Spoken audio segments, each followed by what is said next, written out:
What was it like defending in a game like this? The teams went into the locker room with a combined 150 points scored. What kind of defensive emphasis did you put on coming out in the third quarter? Because you guys held the Mavs to 20 points there, and that's where you really established your lead and control of this game.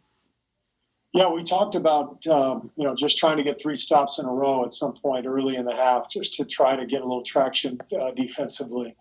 They were making everything in the first half, but some of that was our own doing. We weren't aggressive enough, especially on our switches, and they were shooting with ease and a lot of freedom. I thought in the second half we got more aggressive and forced some misses, and they might have been tired too from the back-to-back. But as I mentioned earlier, the important thing was that when we did force misses, we had 5 guys fighting for rebounds. And I don't know what the rebounding total was in the second half, but we must have won it by, I think, 7 or 8 boards. And that allowed us to really get out and attack before they could set up their defense. What do you think you can learn from this stretch of games that you can implement when you do have James back, Looney back, your centers, and it's more traditional? Well, I think we're getting a look at some different lineups, Anthony. That has to be a factor, I think, for us. Just looking at different combinations and that sort of thing. And then, you sort of naturally fall into actions and when you play a different lineup and a different group, sometimes you'll see something on film and you realize, we got to make that a staple offensively. So, those types of things you can latch onto and turn into a more consistent part of what you do. All right. Thanks, everybody. Have a good night. What do you think you can learn during this stretch of games where you're playing so untraditional when you do have centers back, and what can you implement from this to a normal lineup? It's tricky because I think, a team like Dallas, we knew kind of coming in that they have small ball lineups. San Antonio is going to be like that after the next game. And so you make adjustments based on who you're playing.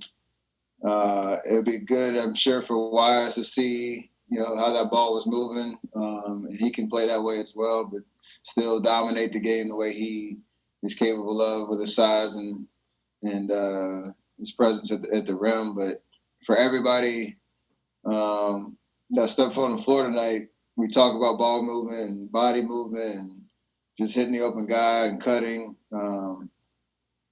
That was probably our best, execution for 48 of that type of basketball. So hopefully everybody understood how fun it was when things were clicking and everybody was getting looks and feeling, part of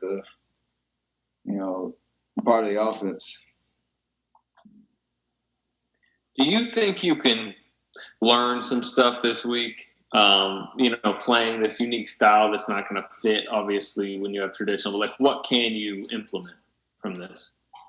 Just seeing how versatile guys are. I think, we have a lot of guys that can do a lot of different things. I mean, obviously, guys have their set roles, whether it's starters or guys that come off the bench, but just showing versatility. We had, at one point, we had a small ball lineup. Kelly, Brad, Wiggs, Juan, and myself. And Juan and I were playing the 4 on 5. And it was, whether we were switching 1 through 5, just being able to play in pace. Being able to play in space with pace, we use that to our advantage today. But, kind of not necessarily saying inverted things, but obviously Draymond was playing the 5, but he was handling the ball most of the game. So, just trying to use those things and just trying to, get guys in spots where they can be effective and be aggressive. And, it worked out for us tonight. And, it's definitely going to be tougher on Saturday.